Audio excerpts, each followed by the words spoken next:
This vintage wedding dress in need of restoration was donated by Rhonda, and it is a special, unique dress indeed. I'm not always sure what I'm getting myself into when I do these restorations, but I was looking forward to this one. I love it when you guys include custom little letters, and even more so when I get an original picture. Rhonda says her mother-in-law wore this dress in 1954, but the surprise was, as she said, she didn't know it was pink. I have never seen a pink wedding gown before. I've heard of them, but I've never seen one in person. This dress was heavy and stiff.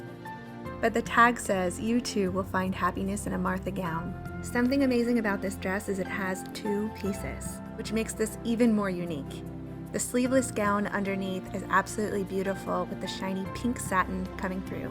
Even with the yellowed stained lace, you can still see that vibrant color.